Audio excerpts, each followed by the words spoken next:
Good evening, and thank you very much for joining us for this third in a series of the Breathe London Community Group's webinars. As you hopefully can see on the screens this evening, we're going to be talking about air pollution and the construction industry.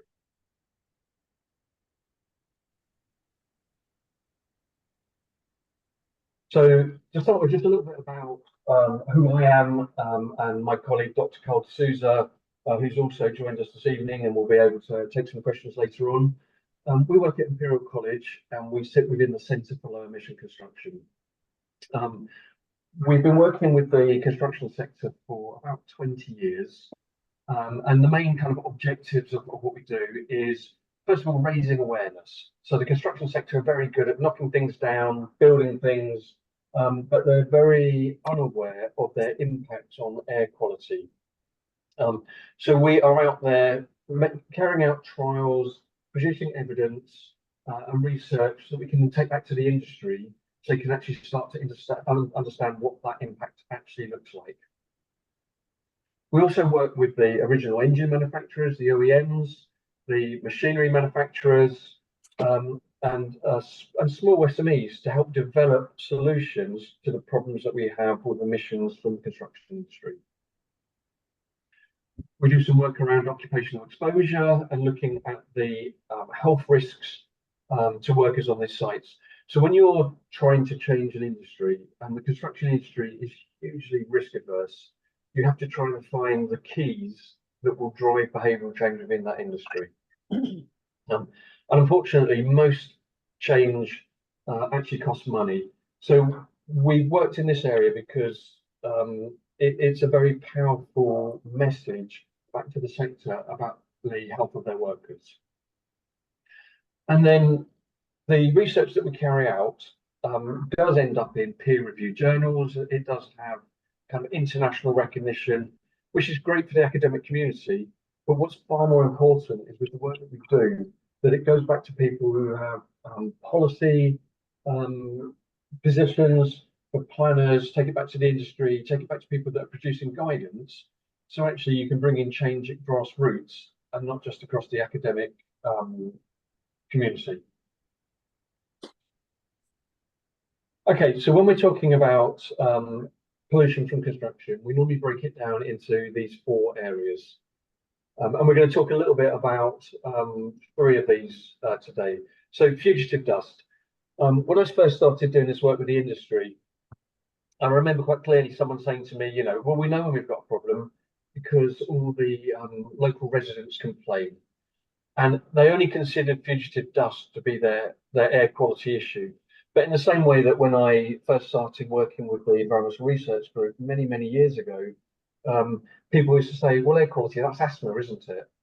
And now we completely understand through all the epidemiology and all the health research that's been carried out that the impacts of being exposed to poor air quality go way beyond asthma. So the areas we're going to be looking at today are fugitive dust. These are normally what we would refer to as the coarser dusts. But when air quality scientists talk about coarser dusts, we're looking at the PM10 range. And the EPA, I haven't included it today, but the EPA have an excellent slide on this, looking at the sizes of dust. And a grain of sand is about 90 micrometers. A human hair tends to be about 50 to 70 micrometers across. And so the stuff that we're measuring in the air are the PM10s, the PM2.5s, the PM1s, and smaller. So they're invisible dusts that are in the air. And I think that's really important. But when we're looking at fugitive dust, it does tend to be the stuff that we see soiling from. So whether that's on people's windows, cars, washing, that's the thing they complain about. People tend to be less aware of the soiling of their own respiratory system. And as we've got on the slide there, this tends to be worse during the demolition and earthworks phases, purely because of the amount of materials that are being broken or the amount of materials that are being moved. We're going to talk about non-road mobile machinery, and we'll come back to the definitions of this in a minute. But this is your diesel exhaust. So the construction industry as a whole is completely dominated by diesel-powered machinery, and therefore it has a huge impact. We look at track-out dusts. So these are the materials that attach to the wheels of vehicles coming on and off the streets and going out onto the public highway, and are then put back into resuspension and transported further and further away from the source. With construction, quite often if you're walking past a construction site, you'll see these as very visible. The streets are just very, very dirty. They're very soiled. But as you can imagine, every vehicle that goes over these picks it up and takes it that little bit further on its journey. And then there's emissions that are in the construction supply chain. Now, a lot of the vehicles that are used within the supply chain, and certainly within London, are regulated through the ultra-low emission zone. So we already have those cleaner vehicles that are coming to site. But there's a whole piece around how those machines are used around the site. And I don't think we'll have much time to get into that today about the control measures that you can bring in, looking at anti-idling on vehicles outside of sites, holding areas, just-in-time deliveries, and using of construction logistic centres for actually storing materials and only bring them to site consolidated loads when they're required. Okay, I'd like to put this slide in. It's just a few screenshots of some of the things that appear in the media, but these sorts of things are quite common. So it's, we're living in a really busy, vibrant city, and it's constantly being pulled down and rebuilt. And there's whole areas that are earmarked for regeneration. And so what we often see with construction emissions is that it isn't a single site that's creating an emission, but it's an area of redevelopment. And over the last few years, we worked with Croydon Town Centre through the redevelopment in the centre there, with Lewisham on the Evelyn Street corridor. We're back to seeing Nine Elms, where there were 19 construction sites all working side by side in close proximity, creating emissions. And it goes on and on and on. The whole areas are up for regeneration. And the article at the front there from The Guardian is from one of my colleagues, Dr. Gary Fuller, looking at the sort of percentage of pollution that this industry is responsible for. Now, we're going to talk a little bit about atmospheric emissions inventories, and I'm sorry if this is preaching to the converted, but this is a way of creating baselines. This is a way of measuring what the size of our problem is at the beginning, so we can then measure the benefit that policy brings, but it also allows us to model against those baselines different interventions to try and see actually where do you get the most bang for your buck, what policy will bring in the fastest change, so that we can start to actually look at those kind of long-term trends, but also look at those short-term scenarios and try and measure impact. These are really, really important. We have a national atmospheric emissions inventory, and we have specifically in London, a London atmospheric emissions inventory. This is compiled for London normally on about a 3-year cycle. So it's trying to understand all the known sources of pollution that we are making as homegrown. It's slightly different to what we measure on the Breathe London network or the London Air Quality Network, where we're measuring what's actually in the ambient sample and what we're breathing. This is the stuff that we're making, what we're growing at home, because that's the stuff that we can have the most impact through policy and controlling.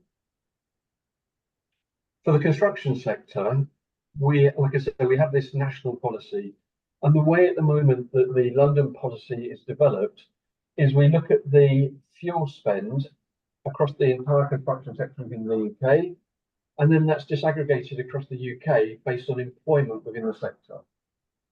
So it's assuming that all the machines are working on the same sort of activity profiles and using the fuel, and that's how London kind of calculates the emission factor there. What we have on the right-hand side of the slide, and this is taken from the Mayor's environmental plans, is a projected inventory looking up to 2050 for London, looking at those different areas that have been identified and the reduction that you have in there. And the reason I've got this in here is because we have policy in London, and it's first in the world, and we'll talk about that a bit more fully in a minute, for construction machinery. But you can see there the yellow band, which is a non-road mobile machinery. And after 2030, that's considered to have been eradicated through policy. So this is a modelled scenario of reducing emissions from one point source. What we should say is over time, like these have been done every 3 years for a period of time now. We also add in new sources. So as new sources are identified, and a very sort of specific one would be wood burning. So in the earlier London inventories, wood burning wasn't a component. And as the evidence is built, those things get added in. I should also say that as we have things like the ultra low emission zone that are tackling the on-road emissions, particularly of NOx, that other sectors as a percentage become more significant. And obviously what we want to do with air pollutants and with emissions is not deal with the biggest offender, the biggest culprit, and when we've dealt with that, start to try and deal with the next one and the next one. We need to have a multi-headed approach where we're constantly re-evaluating how we measure these and how we're actually dealing with them, and keep doing these inventories to say, well, actually, is it making a difference? Can we measure some benefit? So the construction industry, this is taken from the GLA's London data store, and this is the most recent London atmospheric emissions inventory, which was compiled in 2019, but it wasn't actually published until about 2022. So there's always a lag in the data and when it's actually published. But as far as the construction industry in London is concerned, those quarter particles from mechanical activities on the whole, over 30% is considered to come from the construction industry. So, you know, almost a third of those PM10 is considered to come from construction. When we look at data sets in London, and I'm really glad to see that Emma's joined us this evening as well, because I think she is the longest standing member of the Environmental Research Group. Although she'll probably kick me for saying that now. However, long term, what we've measured in London for particulates have been PM10. And where the health evidence has taken over saying that PM2.5 and smaller has far more health impacts, we still have this PM10 network because it's allowed us to do that long-term trend analysis over what's actually happening. So that's why we still very much look at this. Again, on those PM10 sources, 15% resuspension. Obviously, these don't all come from construction activity. The 30% does, the 15% resuspension doesn't come necessarily from construction. That will come from other PM sources in London where they're settling and resuspension.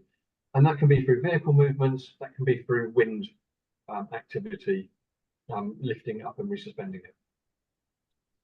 With the PM2.5, about 8% is considered to come from the construction sector. And this comes specifically from engine exhaust. So this is looking at diesel emissions within that sector. And the NOx, total NOx, about 4%. With the previous emissions inventory in 2016, there was a higher percentage of NOx. I think it was about 7%. There was a higher percentage of PM2.5. It was about 14%. But the PM10 was considered to be lower. So as we learn more about what's going on in the air and what we're actually producing, these get rejigged. And that's why they're so important to measure that policy intervention. Okay, so non-road mobile machinery. When we're talking about this, we're talking about construction plant.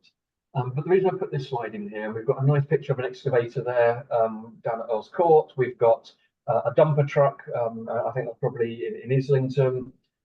We have a telehandler, and if you like telehandlers, if you don't know much about construction machines, they've taken over from the old forklifts. So they can lift the load, they can extend it, they can lift it 3-4 meters in the air, and they can project it in front of themselves. So very, very useful tools. But when we're looking at the construction machines, we're also talking about the pumps, the concrete pumps, the compressors, and the off-grid power generators. And the reason I leave this slide is when I'm talking to industry, because we have this word mobile in there, they consider only machines with wheels on them to be part of the problem, and they forget about these other engines. And also when we look at these other compressors, pumps and generators, they're slightly different. They're what we call constant speed engines, as opposed to machines that you press an accelerator on and it increases the load, and that would be a variable speed engine. And the reason this is important is because through our EU tightening, more stringent emission controls on engines, there's a big gap on those constant speed engines from stage 3A straight up to stage 5 with no interim standards. Whereas when we looked at the other variable speed engines, we had a stage 3B, a stage 4 before we reached stage 5 standard. So there's progressively tightening standards over that period. So this left us in a position where there's lots of older engines being used for those, like I said, pumps, compressors, and generators. Now, when you set up a construction site, once the planning permission is given, they do what we call pre-enabling works. So before they actually start doing any of the demolition or any of the earthworks, they have to come in and cut off the existing utilities to that site. So they cut the power off, which means everything has to run off grid.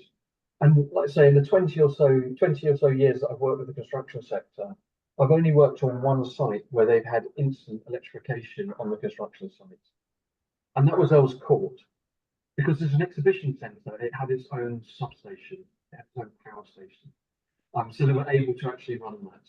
So once you actually take control of these sites, they put them on off-grid power and they run them on 110 volts. So if you accidentally cut through that power cable in a machine, there's less risk to human health. It's for safety reasons. But what that then leaves us with is a legacy of all of these sites running on diesel generators for whatever asset is attached to it. So we tend to see the diesel generators running 24/7 because they're running the security lights, the security cameras, they're running the security cabins, they're running the accommodation blocks, they're running the server networks, and the heating in the drying rooms so that the workers' uniforms are dry in the morning when they come on site to reduce those other safety and health risks that come with it within the sector. What we also find with diesel generators is in order to stop moving them around all the time, they tend to be placed on the boundary of the construction sites, which then puts them closer to other sensitive receptors, whether it be residential or whether it be schools, hospitals, shops. So we've created this problem where we have these large machines that are running very polluting closest to the receptors. So there's a little definition of what we're talking about with non-road mobile machinery there. Obviously, some of these machines are fitted with number plates and they do go on the road as well, but they're not designed for carrying passengers. Okay, so we're going to talk about non-road mobile machinery first, just to make sure it's completely not in line with my slide and having fugitive dust as the first thing on there. The non-road mobile machinery challenge. Well, the current UK government has committed to be carbon net zero by 2050 across all sectors. And obviously we're waiting for an election to happen. I don't think any subsequent government are going to withdraw from that, from those targets. We don't have a DVLA style database for off-road machines, which is a real shame with the work that Cole and I are involved in, where we're constantly trying to understand how big the problem is, quantify it, understand not only what types of machines are out there and how many, but what emission stage engines that they have in them. But the best current estimate is that there are over 300,000 large machines in use across the UK. So we know that there's a colossal issue with this. In 2020, we know that they used over 2.5 million tonnes of diesel.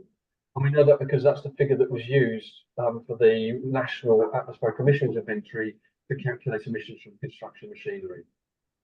And we also know, not just from the construction sector, that burning fossil fuels, burning diesel, has a negative health impact and is damaging to the environment. So we have this legacy of a large set of construction machines that the engine technology lags behind the on-road sector. The policy around it lags behind the on-road sector. So where we have very effective, we have the congestion zone, low emission zone, the ultra low emission zone, we have the clean air neighbourhoods in other cities in the UK and clean air zones. the construction industry really hasn't had that drive and requirement to use cleaner machinery.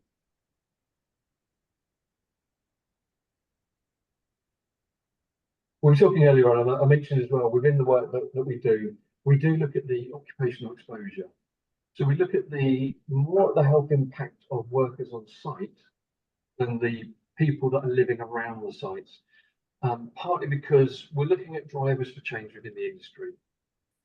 And through the HSE, there is a requirement for employers to identify risks to their employees and mitigate those risks.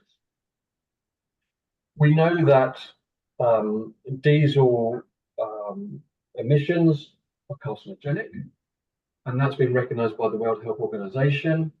So therefore, there's a risk to workers. So there was a really good campaign. Unfortunately, it's not running anymore, and this was through IOSH.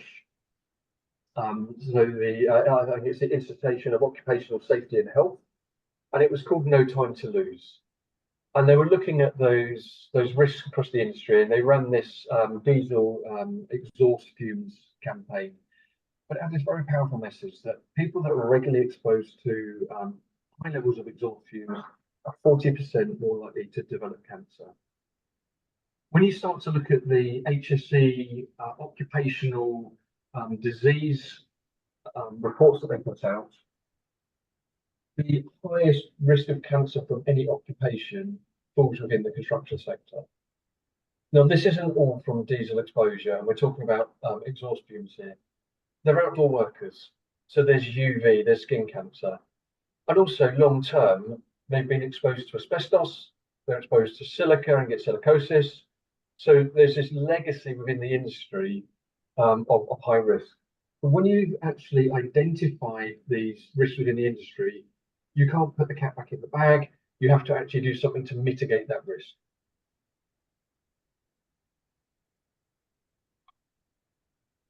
I'll leave this slide in. This was from work that I did back in about 2014, 2015. I think it's 2015 from the graph there, looking at emissions from a diesel generator on a construction site in Nine Elms. And this was the Northern Line extension, and they had their site there. And they had a 3-story accommodation block.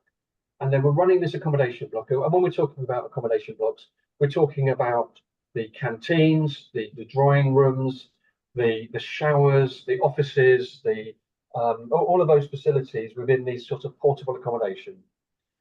And they run it all off grid. So they had a large diesel generator, I think probably about 200 kVA, would have been in 2015, probably stage 2, running to power this block. So we wanted to see whether or not we could measure a pre and post impact of bringing in hybrid technology onto the site. So that was the start of this trial. And I put in some measurement equipment just to try and measure the black carbon component and the particle component that was coming from this diesel generator. So what we're looking here on this graph is the blue lines are the Nine Elms site for black carbon, and this is recorded using microephelometers.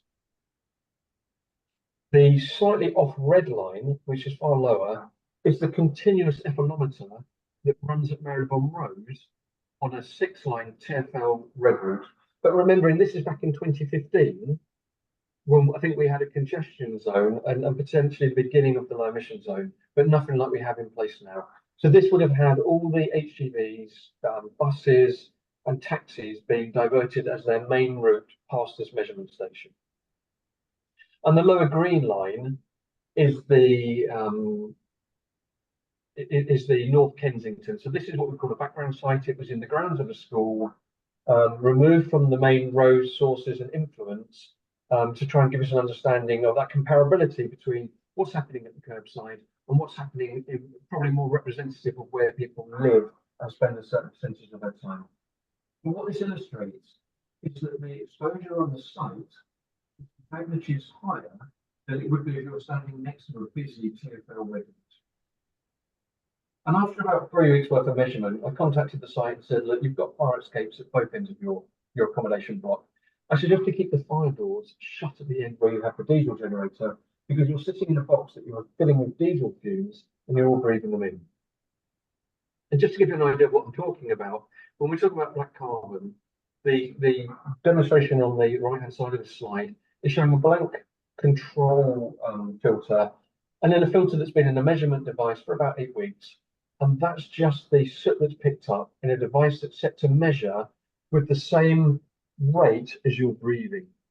So when these people are working for 20, 30, or even 40 years in the construction industry, surrounded by these very large diesel engines, think of what's actually happening to the inside of their lungs. So we've done studies where we're trying to raise awareness within the construction industry of the impact, the health impact of black carbon on the workers. So here we have someone whose identity has been taken, but working on an HS2 site in Houston, and they're working on a 2-day period carrying occupational exposure measurements, looking at their black carbon, and they often carry other instruments. And we do this to identify the worker groups that have the highest level of exposure. So, for instance, with this study, this would have been the first study would have been looking at white-collar workers within the office blocks, the management structure, because we want to get them engaged, people working in non-direct roles within the construction site, also looking at the banksmen and looking at the machine operators. So for people that don't know, the banksmen are the people that keep the visibility around the machines, keep a safe working area around the machines. You'll often see them like a funeral director walking ahead of a machine, leading it across the site, making sure it has a safe, clear pathway, because the machine operator often has a limited view, but is in control of a very large machine. And what we find with these studies, as you'd expect, is the people working in closest proximity to these larger machines, so the banksmen and the machine operators, have the highest level of exposure. So you might say, okay, well, surely that's obvious. But then we can take that data back to the industry and we can say, well, actually, we can tell you how bad the pollution is. But actually, what we really want to know is there anything you can do as intervention? Can we use the climate control systems within these cabined machines to reduce the exposure? Can we write some guidance around this, saying how to best use these machines to protect the worker? And so Cole led on a study last year looking at intervention measures on a specific machine with the workers. And that hasn't been published yet, so I can be only limited on what I can really say. But what I can say is the evidence really showed that the intervention of shutting the door using climate control reduced the PM2.5 exposure slightly, but it didn't really reduce the black carbon exposure, like those diesel exposure. So really what we need to take from that evidence is, if you want to reduce the risk to the operator, you have to remove the diesel from the sites. And that's very strongly where the industry is trying to go. So what's being done about this? And I know this is going to be of real interest to the Breathe London community groups that are joining. What are we actually doing? Well, if you're based in London, you'll probably be pleased to know that you are in the city that is leading the world in reducing emissions from construction. So you're in the best place for this, but you are also in one of the largest cities in Europe, and it does have the most construction going on. So a bit of yin and yang there. In 2014, the GLA put out what we call a supplementary planning guidance. So this was a document that led on from a previous best practice guidance to the industry, but the best practice guidance didn't have any planning control or any teeth for actually driving change. So when it was moved to an SPG, it meant that it could become a condition within planning, and therefore the developers and the contractor groups had to meet those conditions. Within that guidance, for the first time, it really mentioned non-road mobile machinery. It was identified as a source of pollution in London, and there was some early ideas on how to have policy around controlling this. Now, through the team that I work with over at King's, we were able to go back to the GLA and say, it's very good, you've identified this, but you have no way of measuring impact from this. You have no way of seeing whether the policy is working over time. And as this policy tightens and we have new steps within this policy, actually, can we measure that intervention? So when we were at King's, we developed a system of recording all the machinery that was being used in the construction sites, the major construction sites across the centre of London, the most polluted area of London. And certainly, if you've seen those modelled maps that have come out of other teams within the Environmental Research Group, looking at nitrogen dioxide emissions in London, that area where there's a huge amount of construction going on very much followed where we were already seeing the highest levels of pollution in London. And it also included Canary Wharf. And since then, it started to include other areas that have been earmarked for development. So we had a low emission zone for construction machinery. And this was a global first. No other city in the world had done this before. There's a little bit there about the machine engine sizes and what had to be registered. We would have liked it to have recorded more. And I think, as we look back at it, we wish it had recorded things that weren't just polluting, but as cleaner machinery is brought in, that could have been recorded as well. So you can measure that transition into the cleaner scenario that we're pushing for. To give you an idea of London, the areas in orange there were the areas that had a higher emission requirement. So when we introduced this policy in 2015, we consulted with the hire companies and the manufacturing industry around the number of machines they were producing that were the lowest polluting machines. And if we had a blanket policy for London, with the amount of development that was registered for London through the planning system, we couldn't have supplied that clean machinery to the whole of London. So we had to say, well, actually, we need to supply those cleanest machines to the areas that are currently most polluted to bring the fastest benefit. And then over time, we have a more stringent requirement. So we go from a two-tier network where we have cleanest machines in the most polluted areas and slightly more polluted machines elsewhere. But over time, that becomes only the cleanest machines can be used across London.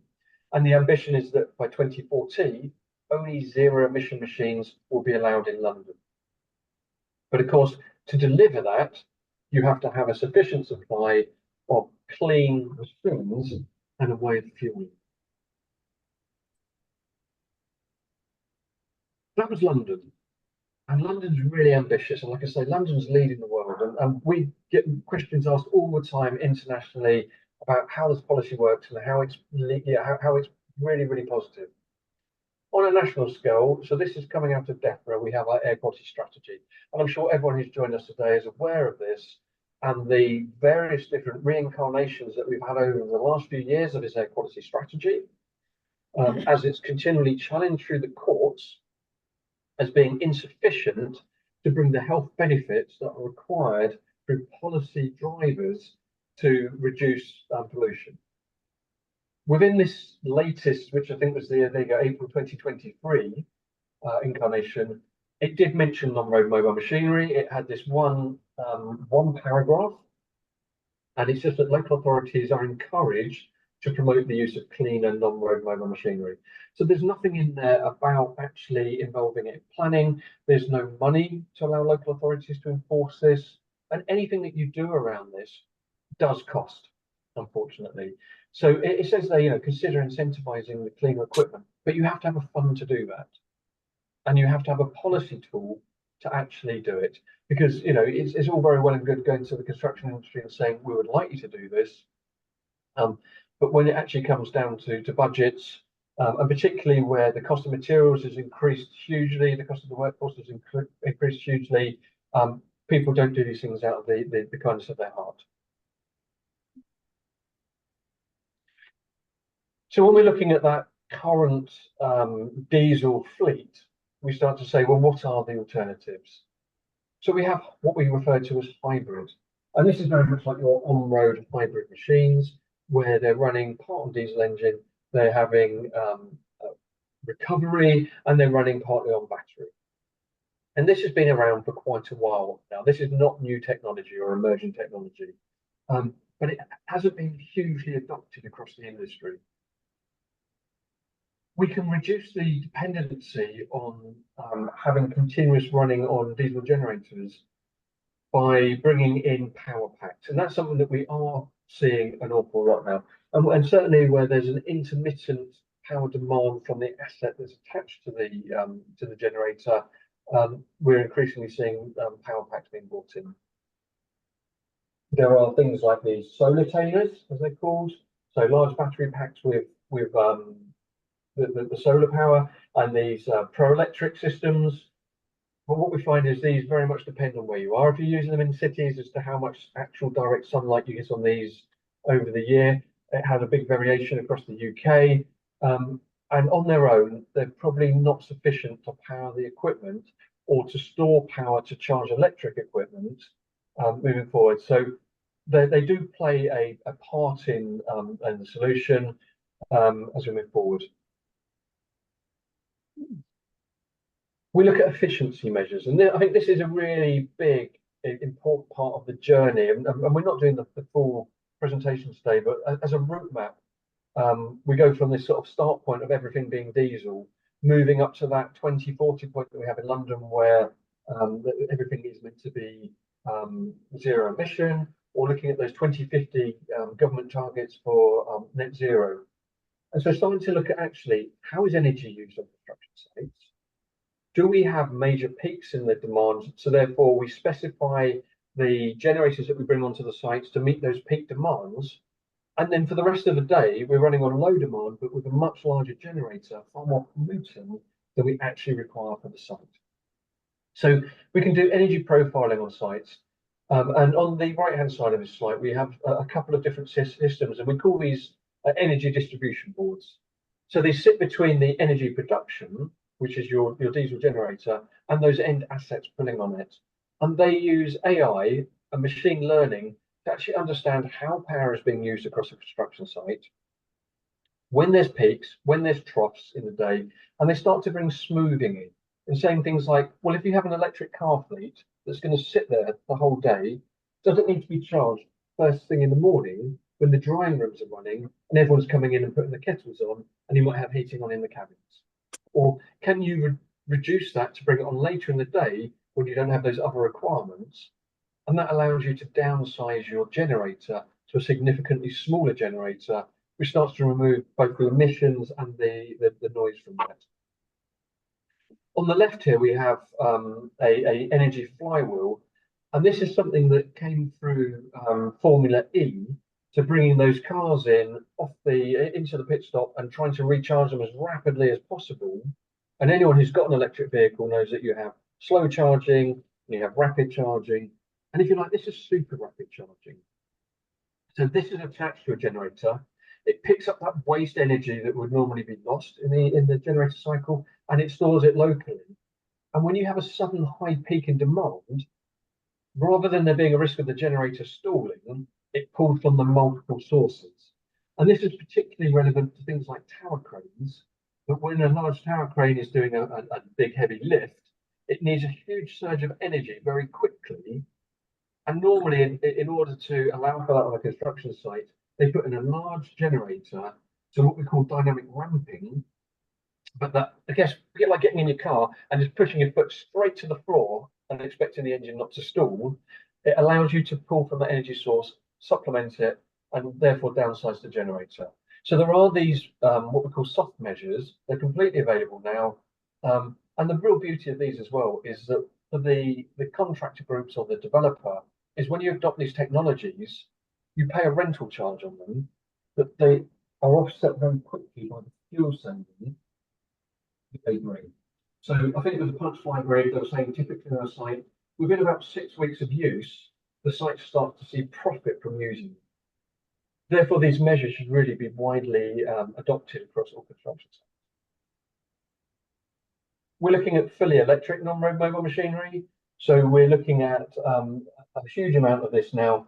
But of course, this is zero emission. It doesn't have an exhaust on it, but you have to understand how it's being charged.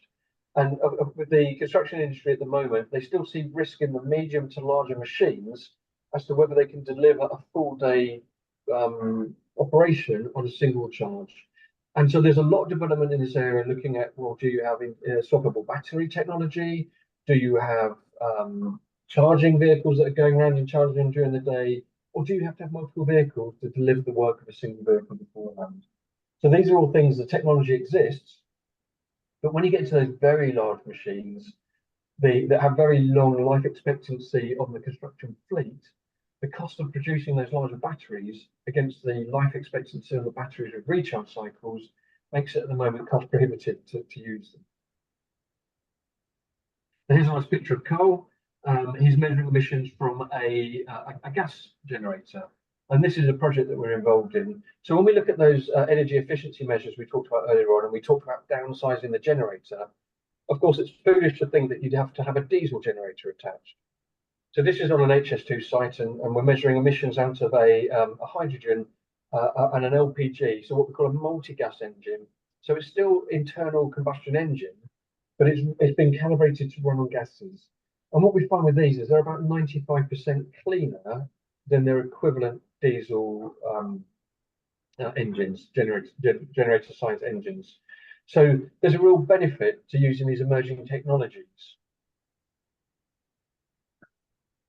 And looking at the future of these, JCB have done a huge amount of work looking at hydrogen combustion rather than hydrogen fuel cell. They have secured a green hydrogen supply chain, which is one of the real risks for the construction sector at the moment, is as the technology is developing, the fuel infrastructure and the fuel supply has not kept up, and therefore there is a significant risk to moving to these machines. So there's a huge amount of work going on in the hydrogen sphere with JCB, and I like the picture on the right hand side there is taken from Volvo, and just the kind of where the future is of construction machinery is not only having it as electric, but also completely autonomous. Let's remove the operator from the risk, because these machines that are completely computer controlled can have an operator sitting in Liverpool operating a machine in Wales. And when you look at things like the excavators that do something called grading, so they're building a slope of aggregate, a skilled operator may have to do 6 runs to get the gradient completely right. When you're using laser balanced computer controlled machines, they do it first time, every time. And again, that brings in more efficiency on the energy that you're using within the machine and starts to take away some of that risk around recharge cycles. Okay, I'm going to skip this just in the interest of time because we were quite late starting. But just to say, we have a huge amount of information we pull out of the engines. We call it telematic data. It's about the engine mapping and how the machines are used. And just to say, the only thing I take away from that slide is when we look at fleet data, we'll often see the excavators, which are the workhorse of the construction industry and typically make up about 50% of the fleet. We'll typically see they idle for about 40% of the working day. So another soft measure is bringing behavioural change to the industry and actually trying to get engines switched off when they're not being used. Okay, working with our partners in HS2 and the Construction Leadership Council, we're trying to drive change within the industry. And this is to really pick up where there isn't clear and concise guidance from government, from central government. So we have that 2050 target from government. The HS2 project has been working with us over at the Centre for Low Emission Construction to produce evidence around bringing in cleaner diesel machinery and then moving away from diesel machinery completely into electric machinery, hydrogen-powered machinery, and the like. And in May 2022, they had their first total diesel-free site. And they now have at least 10 sites that have replicated that model and are running on diesel-free. And that plan, if you're interested in how that was achieved, can be downloaded from the HS2 Media Centre. So the Construction Leadership Council represents far more of the industry than just those contractor groups that are working on HS2. And in June 2023, they published a report on how the industry is going to respond to the government challenge of net zero. And this is really looking at achieving this earlier. And at the moment, we have a target of 78% reduction by 2035. So the industry is really pushing for change and trying to take everyone, carry all of their members with them to achieve that 2050 date. Okay, so we're going to have a bit of time talking about dust because this is the thing most people complain about with construction. We mentioned earlier on from that atmospheric emissions inventory that about with the PM10 dust, about 30% or more are coming from construction activity in London. This is what we see on soiling being tracked out from the sites surrounding the buildings, the washing, but obviously it does have a health impact. At the moment, when a construction site is in the planning stages, they submit a dust management plan to the local authority. And this will outline where they've identified risk within the development and what they intend to do to mitigate that risk. And then this gets signed off by the planners within the local authority. As guidance, there is this supplementary planning guidance I mentioned earlier on that had the low emission zone for non-road mobile machinery as a chapter, but it also outlines what the expectation is for London and major development in London. I also sit within the Institute of Air Quality Management, and we create these guidance, which you can download from the IAQM website, which gives guidance to planners and to consultants on both how we assess the risk from construction, but also how we monitor those construction dusts around the sites. So slightly two different angles on it. And some boroughs do carry their own guidance on this. So this is a typical dust monitor we've got there. That isn't actually superimposed onto the image. That's it on the hoarding at the boundary of the site. And what we typically see with major development in London is that there is a planning requirement for there to be continuous dust monitors. Now, we mentioned the London Air Quality Network earlier, and that's what we call a reference monitoring network. And that's laboratory grade equipment that's located across London. It's expensive to buy, it's expensive to maintain, to calibrate, but the quality of the data and the quality control on that gives us very accurate readings. And that data can be used to give us those long-term trend analysis and look at the health impacts. When we look at what we call low-cost sensors, we can't use the data in quite the same way, but they are indicative of what's actually going on in the air quality around them. And certainly with things like the Breathe London network, that second tier of evidence that it's created gives us such a wide geographical spread of information. It allows us to use the reference monitors to have traceability on how well those low-cost sensors are working, but it fills in the gaps in between, and it's more affordable. So it gives us a lot more information. What we have around construction tends to be, rather than electrochemical sensors, tends to use light scattering as its method of measurement. So it's a pump sample, it pulls the sample in, it burns off some of the water vapor, because as you'll hear in a second, we use a lot of water in construction for mitigation. And we then measure that particle stream in a light chamber using lasers.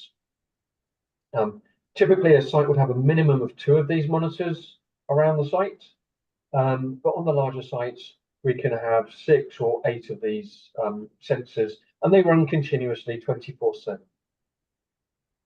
Now, what we do with these is we have a boundary threshold level, which is set by the local authority.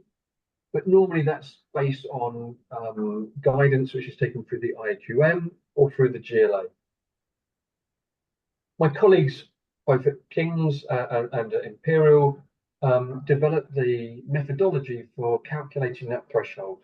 So years ago, we had these measurement stations within the London Air Quality Network, and occasionally one would go rogue. And we think, well, it's either the equipment has gone wrong or there's a local source.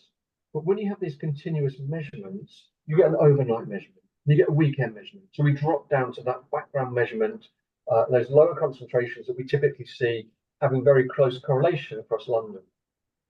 So we could see that this wasn't the equipment having gone wrong, it was a local source.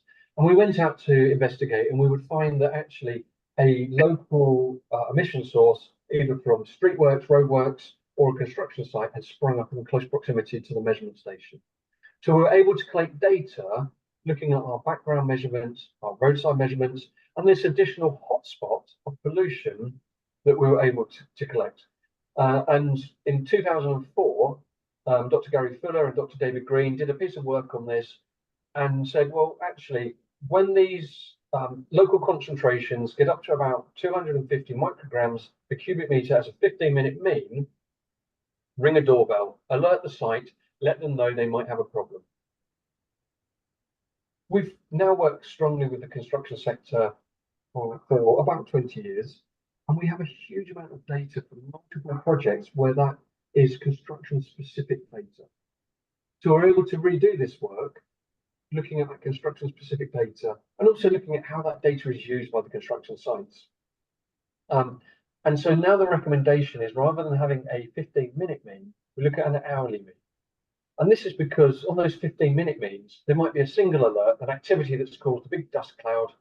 And by the time the developer goes to investigate, it's come and gone, and they don't find anything. And we call it a false alert, but very quickly they stop investigating. So we wanted to set a level where it was going to be above the local background or roadside component, but it was a rapid increase in local concentrations that may be related to construction activity, where they will still find that activity when they attend the site, because that way they can mitigate. Now, the way this system is meant to work is that when they get an alert, they go and investigate. If there's an activity, they stop work until they mitigate, and then they report it back to the local authority. Through our experience of working with the construction sector, it doesn't always work like that. So there may be a planning condition for a number of monitors to go up, and they may be installed, but whether they're actually operated correctly whilst they're on the site, whether there's any quality control, whether there's regular visits to change filters, to check that the flow rates are correct, whether the local authorities are receiving any alert notifications or actually getting any reports on this, is down to the individual local authorities and how they manage their system. Over the last couple of years, the Centre for Low Emission Construction have been working with our local authority at White City, with Hammersmith and Fulham, and with funding from DEFRA to try and develop a much more circular system, so that we're pulling in the data from multiple construction sites into a single portal, and then generating the alerts from that with a timer back to the responsible person at site, with reminder emails. Where they receive it in a web app on their phone, they can complete the process of reporting, adding photos, providing evidence, and hit submit, and provide that back to the local authority.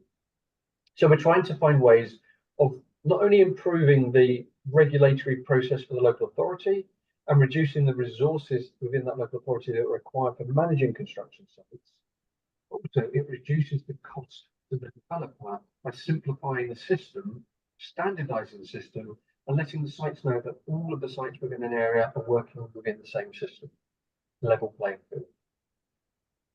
So if you're worried about construction sites in your area, you can go onto your planning portal, you can download that dust management plan, and you can see what did they say they were going to do to mitigate risk at the beginning.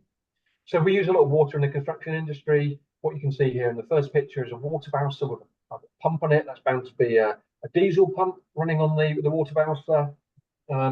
And we do a lot of wetting. We do a lot of wheel watching, and we do a lot of wetting the road to try and stop that track out that we talked about earlier on. The image on the right-hand side is a road sweeper or street sweeper at a construction site. They're using minimal water to actually do that, and they're just dragging the muck around. And you can just see how incredibly dirty that road is. And we have multiple pictures, roads which have got red root or double yellow, and you can't see the lines anymore because they're so covered in dirt. And with the water as well, what they often should do is have to regularly wash down the hoarding, so that that dust that's resuspended attached to the hoarding can't be put back into resuspension, but is actually washed away into the sewage system, into the watercourse. We use mist cannons on construction sites. Mist cannons have the benefit of, when you look at using hoses to try and blast the particles out of the air, you have these very large water droplets that are traveling through the air, and they displace the air in front of them. And if you've got very fine dust particles in the air, the water passes through them and the dust particles stay in suspension. So the way we deal with this is through having various different mist cannons that produce a very fine spray with similar sized droplets to the particles that are in the air. so they become attached and can then become heavy and drop out of suspension. And we'll see construction sites with water bouncers travelling around and wetting the ground. And of course, with this, water is expensive. The times that we need the greatest water suppression is during those earthworks and demolition, but particularly during the the drier months. So we've done work on this within the centre where we've done long-term analysis on sites and also around things like cement batching plants, where we've looked to see when do you get natural dust suppression through water, through rain, and when do we really need to be applying more water on the ground. And then we get sites like the Earls Court site that had 2 tube lines running underneath it and the Great Western Railway line running underneath it. And if you use too much water, you flood out the tube. So there's sometimes reasons why you can't use too much water. We use wrapping and tarps, and these things should be commonly seen. As soon as you have a stockpile, if they're not moving those materials, if they're not removing them from the site, they should be covered in a geotextile, clamped down to remove the risk of them being resuspended. So, as a local resident, how can you remove your exposure risk? It's quite likely that if you're living or working in close proximity to a construction site, particularly during those earlier phases, you are going to get a higher level of exposure. So if you can look at that and say, well, can I reduce my exposure risk by changing the route that I travel to and from work and not walk next to the construction site, that can be good. You may have to shut your windows, keep your doors closed, spend less time outside your house during the week when those sites are active. But also, what's really powerful with this is I mentioned earlier on, they have those dust management plans. There's a load of control measures that are meant to be in place to remove the risk to local residents. And if you feel that those measures are not being carried out, keep a diary, take photographs, keep evidence, and keep contacting the site. It's a requirement of the sites to display a contact name and phone number or email address on the boarding of the site. And if you don't get a response or it's not satisfactory, contact the local authority. And again, local authorities are massively under-resourced, so they tend to be more reactive than proactive on those emissions. So if you don't get a response, keep your diary, contact them again.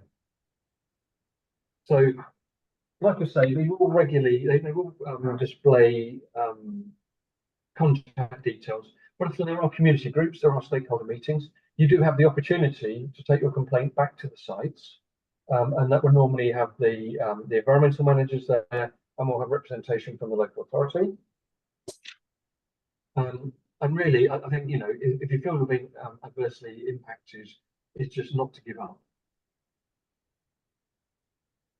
So I am coming to the end of what we're going to talk about today. This is a piece of work that we delivered in the last year or so, and this is working with a charity as part of Guy's and St Thomas's Trust, and a 10-year program they're running called Impact on Urban Health. And through this program, they're looking at a lot of different health issues within an urban environment. And one of the programs they're running is the health effects of air pollution. So we did a piece of work with them, really just trying to understand what is the level of awareness within the construction sector at the moment of their impact on air pollution and with climate change as well. And so it allowed us to engage with them and ask a number of questions, carry out workshops, carry out stakeholder interviews. And they say they are aware, but actually a lot of them don't really understand what is available to mitigate the risk. With all the products that are thrown at them at the moment, they don't really know what works well and why there's a lot of greenwash carried with it.